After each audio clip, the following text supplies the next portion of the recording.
Gitu. Ya akhirnya bahkan rektornya pun Syekh Abdul Majid Az-Zindani itu berangkat ke Saudi, pindah ke Saudi Pindah ke bersama Saudi. seluruh keluarganya.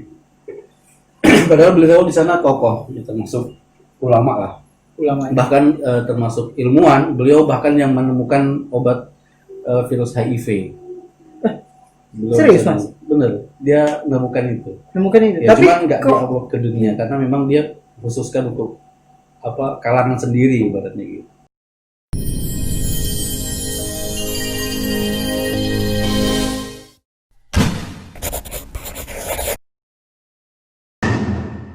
Assalamualaikum warahmatullahi wabarakatuh. Waalaikumsalam warahmatullahi wabarakatuh.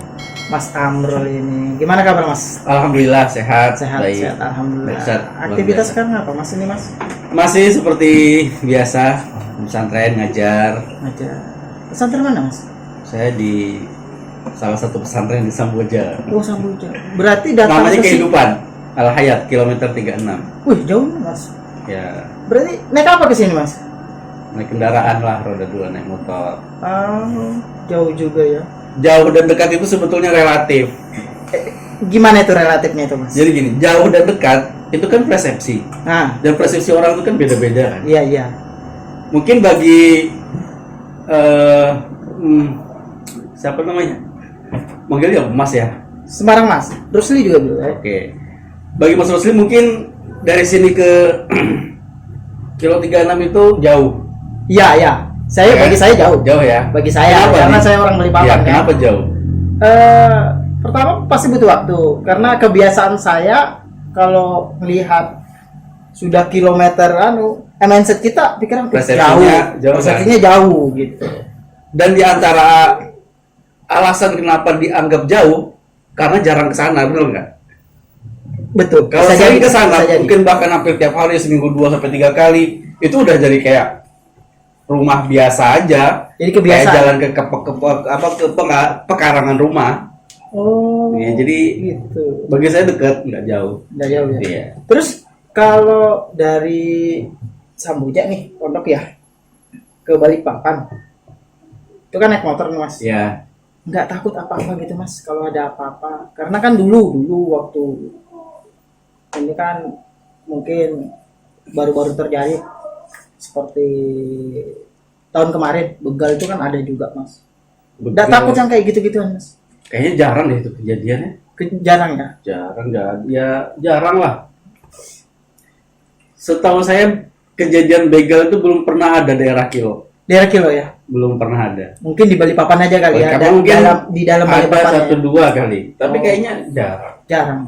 Ya insya Allah kalau dalam perhitungan kondisi relatif aman lah. Alhamdulillah. Terus dari Samboja ke Balikpapan, aktivitas apa sih, Mas, yang untuk Ya diantaranya Sering- ini dipanggil kan, diundang dipanggil. sama Mas Rusli kan, iya menghadiri podcast ini podcast diantaranya. ini? Ya kebetulan podcast kami, Mas, untuk mengundang teman-teman apa yang berkompeten. Nah, salah satunya kan kami mengundang Mas Amrul pertama kali. Dan saya dengar Mas Amrul ini kan Yayasan Sahabat Al-Islah, kebetulan di media Al-Islah kami. Bisa nggak sharing, Mas? Kenapa terbentuknya Yayasan Yayasan Sahabat Al-Islah ini? Ya Sahabat Al-Islah, Yayasan Sahabat Al-Islah itu adalah sebuah media, ya. Sebuah media ya atau wadah bagi kita untuk beraktivitas. Iya. Dan aktivitasnya itu lebih fokus kepada dakwah sebetulnya yang paling utama. Meskipun dalam perjalanannya ada dakwah, ada sosial, ada pendidikan, dan seterusnya. Intinya, mengapa wadah atau tempat atau lembaga atau yayasan ini berdiri itu sesuai sebagaimana namanya Al-Islah. Gitu. Nah, jadi Al-Islah itu kalau diterjemahkan artinya adalah perbaikan. Mau perbaikan. Ya, jadi dasar pemikirannya bagaimana upaya kita untuk selalu memperbaiki diri, memperbaiki orang lain, memperbaiki teman-teman sekitar dan seterusnya. Jadi yayasan ini terdiri dari 2 huruf sahabat Al-Islah. Nah kalau sahabat itu kan apa artinya, yang selalu menyertai, yang selalu membersamai, selalu berada dimanapun sesuatu itu berada. Jadi sohib, ya, sohib atau sahabat, membersamai. Al-islah itu perbaikan, artinya diharapkan siapapun yang terlibat di dalam yayasan ini, baik mitra maupun anggotanya, itu selalu memiliki semangat untuk perbaikan. Karena semangat perbaikan itu adalah semangat para nabi. Seperti yang Allah sebutkan, in uridu illal islahi mastata'tu. Jadi antara para nabi yang Allah utus itu mereka mengatakan, saya tidak menginginkan kecuali perbaikan. Jadi upaya inilah yang kita inginkan, bagaimana supaya siapapun yang terlibat, yang berinteraksi dengan kita, itu bisa sama-sama menuju kepada sesuatu yang jauh lebih baik, memperbaiki diri, memperbaiki lingkungan, memperbaiki masyarakat, dan seterusnya. Jadi itu kira-kira latar belakang kenapa yayasan ini ada, dan kemudian akhirnya media Al-Islah juga hadir sebagai salah satu upaya kita untuk menjembatani antara idealisme dengan realita, kenyataan yang ada. Begitu kira-kira. Masya Allah. Jadi terkadang melihat kehidupan zaman sekarang, Ya, untuk adanya perubahan memperbaiki diri yang melatar belakangi berdirinya yayasan ini ya, ya. betul. Begitu. Terus selain sebagai ketua yayasan nih Mas, pernah nggak berada di yayasan lain atau di suatu komunitas lain lah? Karena yang saya dengar nih, gabung di komunitas apa itu yang Palestina itu Mas? Sahabat Al-Aqsa kan? Al-Aqsa. Ya. Nah, sebagai apa sih itu Mas? Di Sahabat Ya, Al-Aqsa? saya kebetulan hanya sebagai penerjemah sih dalam kegiatan tahunan. Tahunan. Ya, ketika Sahabat Al-Aqsa itu mengundang para masyayikh, imam-imam dari Timur Tengah, terutama dari Palestina dan negeri Syam, diundang ke Indonesia untuk menjalin silaturahmi. Dan alhamdulillah, karena ada sedikit kemampuan berbahasa Arab, jadi saya minta bantuannya untuk menerjemahkan, yang menjadi penerjemah dari mereka itu.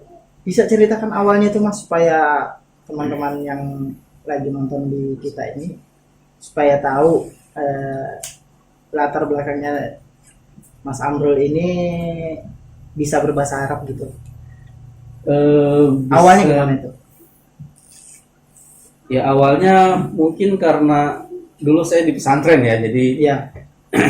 saya setelah lulus SMP di Al-Hayat, akhirnya saya belajar ke Jawa. Pertama di Jawa Barat, di salah satu pondok pesantren di Ciamis. Pondok pesantren apa Mas? Masih ada nggak? Masih ada sekarang. Namanya itu Darussalam kalau nggak salah. Oh, Pondok pesantren Darussalam. Iya. Ciamis ya? Ciamis, Jawa Barat. Itu mulai dari TK sampai perguruan tinggi lengkap. Jumlah santrinya juga udah ribuan. Ribuan. Iya.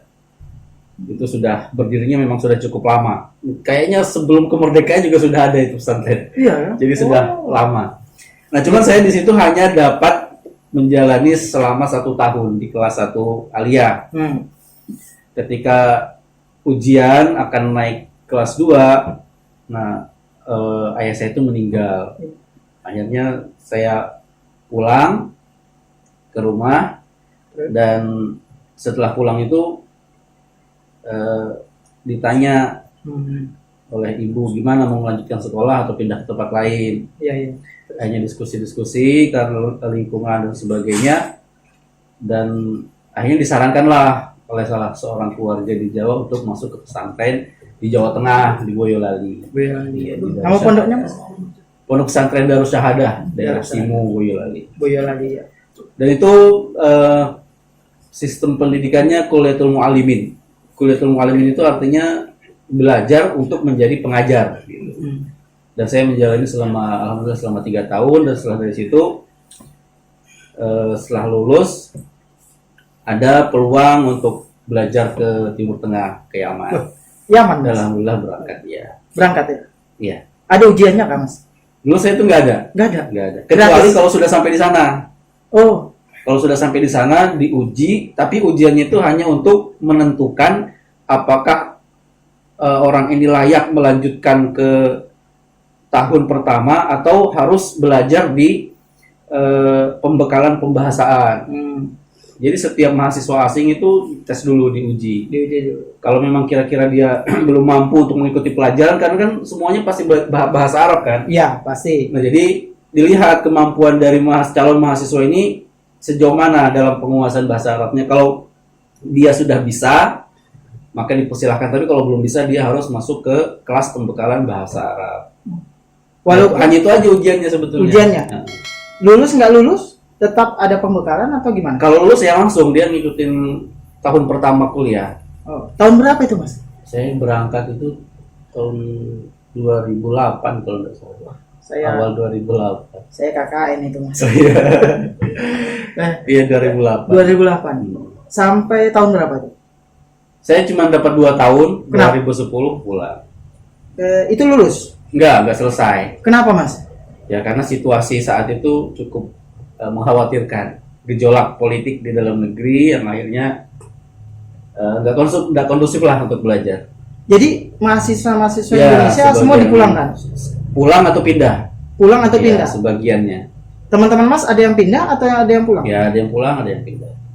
Hmm. Dari Balikpapan ada juga? Ya banyak. Banyak juga? Itu pulang semua tapi? Ya ada yang pulang, ada yang pindah. Ada yang pindah? Pindahnya rata-rata kemana? Mas? Ya ke daerah yang lebih aman lah. Di sekitar negara Iya, yang aman maksudnya, juga? iya, maksudnya ke provinsi lain. Oh, provinsi lain. Ada yang ke Ma'rib, ada yang ke Taiz, ada yang ke apa daerah selatan. Terus itu kan berarti selama ada nggak, maaf ya Mas, ada nggak selama 2 tahun itu di Yaman hal-hal yang menyenangkan atau hal-hal yang membuat Mas sedih? Bau duka sukanya di Yaman itu ada nggak Mas? Waktu saya pertama datang, kejadiannya kejadian bagi saya aneh aja sih. Kenapa itu? Jadi saya tuh waktu beberapa hari setelah datang, saya pergi ke pasar. Maksudnya pasarnya kan agak jauh dari kampus ya. Terus? Naik kendaraan. Kalau sekarang, kalau di daerah kita ya angkot lah ibaratnya. Oh, angkot. Nah, naik angkotnya sana gitu. Saya pulang dari pasar itu, saya kan nggak tahu tempat, nggak tahu jalan, arahnya kemana. Nah, saya nanya ke supir angkotnya itu. Bahasa Arab Mas? Ya, pakai bahasa Arab. Oh, saya kira bahasa Indonesia. Pakai bahasa Arab Fusha. Bahasa Arab Apa yang itu, Mas? bahasa itu kan ada yang baku, ada yang pasaran gitu. Terus? Fusha itu yang baku. Oh. Nah, saya nanya dengan menggunakan bahasa baku sebagaimana yang saya pelajari waktu di pesantren. Terus? Menggunakan kaidah apa yang seterusnya. Nah, artinya itu kok diterjemahkan kira-kira gini, Pak, jalan ke arah kampus itu lewat mana, naik apa? Supirnya itu malah bingung, kamu nanya apa? Dia bilang, kamu ini coba ngomong yang jelas, dia bilang. Saya ulang lagi sampai berkali-kali, saya pastikan ini kayaknya sudah benar saya ngomong ini. Iya. Akhirnya tetap dia nggak ngerti juga. Dan saya juga nggak ngerti apa yang diomongkan secara garis besar. Secara garis besar. Maksudnya secara garis besar bisa, tapi secara rincinya nggak tahu. Kan dia ngomong banyak gitu kan. Kalau secara apa garis besarnya saya ngerti, dia maksudnya nggak ngerti apa yang saya ucapkan gitu kan. Akhirnya datang orang yang sama-sama mahasiswa juga, baru dia ceritain, ngasih tahu ke saya, orang ini nggak tahu bahasa Arab Fusha. Kamu tuh makanya menggunakan bahasa Arab yang sesuai dengan kaidah baku. Orang ini nggak bisa, dia hanya mengerti bahasa Arab pasaran. Nah, akhirnya dari situ baru diterjemahkan lagi sama si mahasiswa tadi dari bahasa Arab Fusha saya diterjemahkan oleh dia ke dalam bahasa Arab pasaran. Nah, di situ jadi saya kayak aneh, ternyata ada juga ya orang Arab tapi nggak ngerti bahasa Arab gitu loh. Oh gitu. Iya. Mungkin itu bahasa daerah kali Mas. Meskipun bahasa daerah kan, tapi dia paling tidak harus tahu bahasa negaranya kan. Oh iya sih. Ya misalkan orang Indonesia, dia mungkin suku apa, tapi kan paling nggak ngerti lah bahasa Indonesia gitu kan. Oh gitu. Ya, jadi dia kan orang Arab, tinggal di Arab, masa nggak ngerti bahasa Arab Fusha, itu kan aneh gitu loh. Tapi ternyata ada. Mungkin gitu. Masalah pendidikan kali Mas. Ya mungkin bisa jadi. Bisa jadi masalah pendidikan. Bisa jadi seperti itu. Itu suka dukanya Mas ya. Selain itu cerita aneh aja sih. Aneh aja ya. Itu waktu awal ya. Nah, pas waktu selama jeda 2 tahun itu kan yang 2 tahun yang terakhir ini, maksudnya yang di kisahnya Mas, itu waktu ada konflik itu berdebar nggak? Ini kok kayak mau perang atau apa gitu? Kan konflik Mas ya? Saya dengar itu. Iya, jadi konflik itu kan dia nggak serta merta langsung terjadi secara besar atau dahsyat gitu kan. Dia pasti kan ada landai lah. Nah, ketika dulu saya di sana itu masih agak riak-riaknya aja, belum terlalu. Ketika awal-awal mula. Nah, cuman semakin kesini, wah ini kayaknya mengkhawatirkan, nggak bisa kalau dilanjutkan secara yang sampai akhirnya sekarang pun kan kampus saya itu sudah lenyap, sudah hilang. Mas. Maksudnya sudah dikuasai oleh pihak-pihak tertentu. Nggak ada lagi mahasiswa satu orang pun di sana. Ketika peristiwa pengambil alihan itu semua berkas diangkut, bahkan orang yang di sana itu ada yang terbunuh, bahkan ada kayak rudal gitu jatuh di tengah-tengah kampus, informasi yang saya dengar tuh waktu terakhir. Gitu. Ya akhirnya bahkan rektornya pun Syekh Abdul Majid Az-Zindani itu berangkat ke Saudi, pindah ke Saudi bersama seluruh keluarganya. Padahal beliau di sana tokoh, termasuk ulama lah. Bahkan termasuk ilmuwan, beliau bahkan yang menemukan obat virus HIV. Serius Mas? Bener, dia menemukan itu. Ya, Tapi cuma nggak diupload ke dunia karena memang dia khususkan untuk kalangan sendiri ibaratnya gitu. Betul Mas. Beliau menemukan banyak obat termasuk hepatitis. Dulu saya waktu berangkat itu kan salah satu persyaratannya harus diperiksa kan. Iya, ada cek pemeriksaan kan. Nah, saya ada hepatitis B waktu itu. Waktu berangkat itu ada hepatitis. Sampai sana konsultasi dikasih obat dengan oleh pihak kampus dan alhamdulillah sembuh. Obat dari racikan dari Syekh itu ya. Sering komunikasi dengan Syekhnya Mas. Kalau sekarang sudah enggak. Dulu waktu masih di sana ya kadang-kadang. Ada kontaknya untuk dihubungin sana? Kalau sekarang nggak bisa, nggak ada gitu. Nah, dari pulang kan Yeah. pulang nih.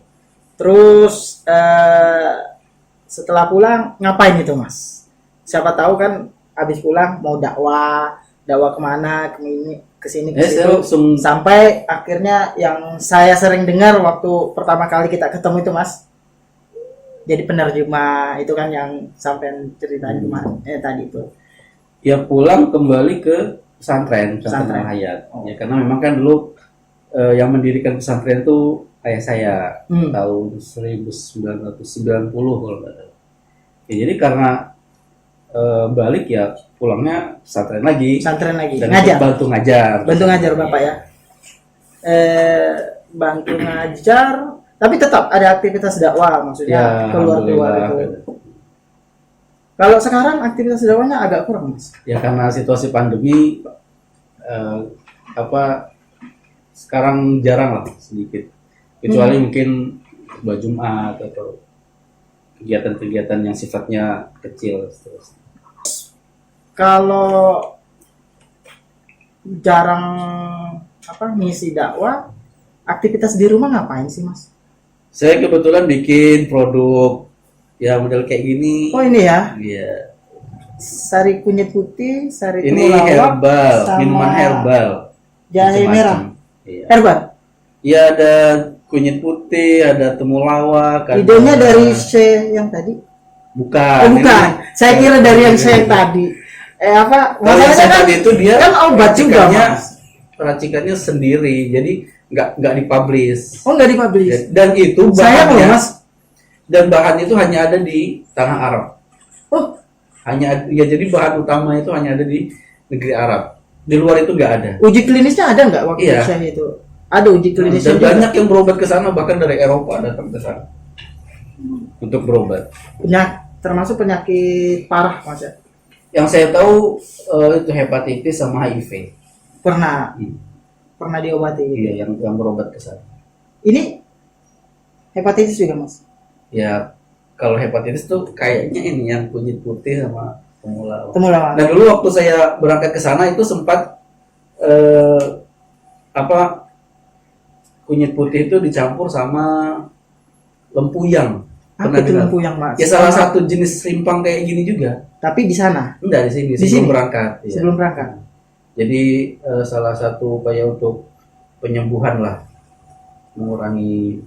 Karena saya waktu itu periksa ke dokter, kata dokter ini masih apa ya, ibaratnya baru gejala yang nggak perlu pengobatan secara secara serius. Jadi hanya pencegahan aja sih waktu itu kata dia, kata dokter. Makanya saya upayakan untuk diobati pakai ramuan kunyit putih sama lempuyang. Buatan sendiri ya? Ya, buat sendiri. Oh, dari yang rasa sakitnya Mas derita waktu itu, Mas tuangkan di sini. Jadi sebuah produk Ya, sendiri ya. sambil cari-cari. Nah, Pasarannya dan apa? kebetulan dulu waktu bapak saya itu masih hidup, ketika menjelang wafatnya itu kan beliau sakit ya, sempat beberapa tahun. Iya, iya, iya. Terus? Dan ketika selama sakit itu sempat minum minuman herbal untuk berobat. Makanya sampai dikumpulkan banyak buku-buku tentang herbal itu. Nah, di situ saya baca. Banyak pelajarinya. Iya, saya masih ingat tuh salah satu bukunya tuh dulu ditulis Dr. Hembing kalau nggak salah. Pernah dengar nggak?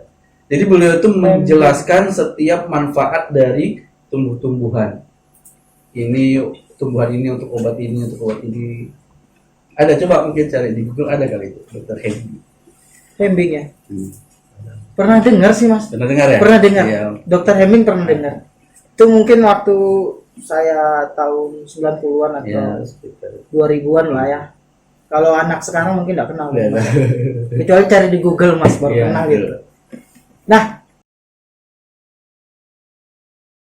ada nggak Mas kata-kata yang membuat kita supaya selalu terus berjuang di dunia ini untuk kehidupan akhirat nanti? Ada nggak Mas? Buat teman-teman kita ini. Sebetulnya lebih ke apa ya, ke pendapat atau kata-kata yang sudah diucapkan oleh orang-orang terdahulu sebelum kita, orang-orang soleh. Jadi kalimat hikmah, kata-kata bijaksana itu sebetulnya semua sudah ada. Iya. Dan yang kita dapatkan hari ini itu hanya pengulangan dari sebelumnya. Berarti Jadi, pengalaman hidup. Ya, pengalaman, dan itu sudah termaktub di berbagai macam buku. Bahkan misalkan kalau Mas Rusli ini mengalami sebuah peristiwa, akhirnya bisa mengambil hikmah dari peristiwa tersebut dan ditulis gitu kan, disebutkan atau diucapkan. Nah, itu sebetulnya apa yang Mas ucapkan itu sudah pernah ada zaman dulu gitu. Oh, gitu. Jadi itu hanya sekedar pengulangan aja. Berarti kayak roda itu berputar, Ya, roda itu sehingga berputar. pengalaman seseorang dulu Akan terjadi ulang lagi. terulang sampai sekarang. Iya. Sama Mas, mode juga kayak gitu Ya, Mas. gitu. Mode yang di tahun 70-an akan terulang di Terulang tahun lagi. sekarang. Ya karena memang orang mengatakan bumi itu kan berputar. Iya. Berputar. Ya berputar, artinya dia akan terulang lagi. Yang membedakan itu hanya pelaku dan waktunya saja. Adapun hakikatnya itu tetap sama. Seperti misalnya Imam Hasan Al-Basri beliau mengatakan engkau itu hanyalah bilangan hari-hari. Maksudnya? Dirimu itu hanyalah bilangan hari-hari, bilangan hari. Iya, iya. Maksudnya itu gimana itu Mas? Jika telah pergi, telah hilang, atau telah lewat sebagian harimu, itu sama saja bahwa sebagian dari dirimu juga sudah hilang. Artinya lama-lama kita ini akan habis, akan musnah, akan mati, gitu. Akan lenyap, menuju kepada kefanaan. Sebagaimana hari yang telah berlalu, kita juga telah melepaskan sebagian daripada diri kita. Artinya keutuhan diri kita itu sudah berkurang banyak, sebagaimana berkurangnya hari-hari yang sudah kita lewati. Oh gitu. Jadi kalau kita mengingat hal-hal yang seperti itu, kita tidak akan menyia-nyiakan waktu, tidak akan menghambur-hamburkan waktu, dan akan sangat pelit terhadap waktu. Berarti Jadi betul-betul memaksimalkan waktu yang ada, ya, karena kita memanfaatkan waktu yang ada supaya diri kita tidak hilang begitu saja, tidak sia-sia. Menjadikan diri kita lebih baik ya gitu Mas. Oke. Ya sebagaimana tadi Al-Islah selalu memperbaiki diri ya. Seperti yang tadi saya sebutkan, sahabat Al-Islah, artinya sahabat itu yang selalu menyertai, membersamai. Al-Islah adalah perbaikan, artinya bagaimana kita mengupayakan agar selalu bersama dengan orang-orang yang berbuat baik, dengan kita memperbaiki diri sendiri sehingga semuanya akan menjadi sesuatu yang lebih baik. Seperti itu. Oke, alhamdulillah. Dan mungkin mudah-mudahan nanti teman-teman di luar sana bisa ikut bergabung bersama kami untuk memperbaiki dalam ruang lingkup yang lebih luas.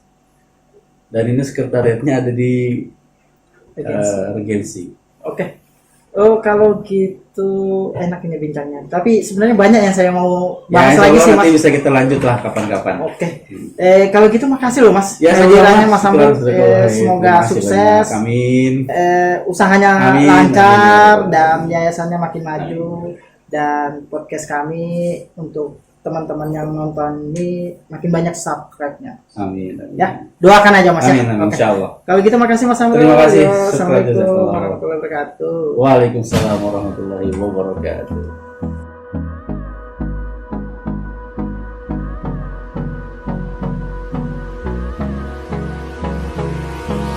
Hold me close till I get up.